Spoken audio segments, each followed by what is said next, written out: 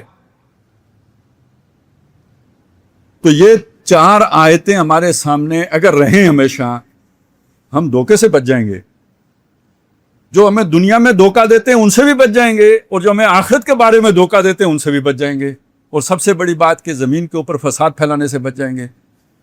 ہمارے کسی فیصلے سے کسی کی انگلی بھی کٹ جائے تو ہم مکلف، اپنی انگلی کٹے تب بھی اللہ کے سامنے جواب دیں، یہ میری انگلی تو نہیں ہے، امانت ہے میرے پاس، میں اس کے بارے میں جواب دہ ہوں۔ کسی کی جان چلی جائے، کوئی مارا جائے، کسی کی ہڈی ٹوٹ جائے تو جس نے فیصلہ کیا کیا اس سے نہیں پوچھا جائے گا؟ تو وہ اس ساری بات کو ذہن میں رکھ کر فیصلے کیے جاتے ہیں۔ تو اللہ تعالیٰ ہمیں توفیق عطا فرمائے کہ یہ دین کی یہ باتیں بھی ہمیں سمجھ میں آئیں۔ نماز روزہ جیسے سمجھنا ضروری ہے، ایسے تو ماں باپ نہیں سمجھاتے۔ مجھے بتائیں، جیسے اللہ نے یہ باتیں ہمیں سمجھائی ہیں، ماں باپ نے کبھی سمجھائیں؟ تو اللہ رؤوف الرحیم ہے، تو اس کی رافت و رحمت کے یہ مظاہر ہیں نا، جس طرح اس نے ہمیں سمجھایا۔ اللہ تعالیٰ مجھے بھی یہ باتیں یاد رکھنے کی توفیق عطا فرمائے، آپ سب کو بھی ہمیشہ اپنے پیش نظر رکھنے کی توفیق عطا فرمائے۔ کبھی غصہ آئے، کبھی جوش چڑھے، یہ اللہ کی رحمت کو ضرور سامنے رکھے۔ اپنی اولاد پر بھی غصہ آ جائے، غلطیاں کرتے ہیں، اللہ کہتا ہے ہوشیار رہو، یہ غلطی کریں گے، کہیں ان کو اگنور نہ کر دینا، ان کی غلطی میں خود بھی نہ پھنس جانا، فاحذروہم، چوکنے رہنا، لیکن لڑنا نہیں۔ وَإِن تَعْفُوا وَتَصْفَحُوا وَتَغْفِرُوا، اگر آپ تم ان کو جو ہے درگزر کرو، معاف کر دو، بخش دو، فَإِنَّ اللَّهَ غَفُورٌ رَحِيمٌ، تو اللہ بھی تو تمہارے ساتھ یہی کر رہا ہے نا، بخشتا رہتا ہے، مہربانی کرتا رہتا ہے۔ تو جیسے اللہ سے تم امید لگا کے بیٹھے ہو کہ تمہارے ساتھ مہربانی کرے، اپنی اولاد کے ساتھ بھی مہربانی کرو۔ لیکن سختی ایک علیحدہ بات ہے، مہربانی ایک علیحدہ بات ہے۔ تو اس چیز کو سامنے رکھیں، اپنے موقف پہ بندے کو ڈٹے رہنا چاہیے۔ ایک انسان کے بارے میں بندے کے اندر سختی نہیں ہونی چاہیے، خیر خواہی کا جذبہ ہونا چاہیے، رحم دلی کا جذبہ ہونا چاہیے، نرمی کا جذبہ ہونا چاہیے۔ اقول قولی ھذا واستغفر اللہ لی ولکم ولسائر المسلمین والمسلمات۔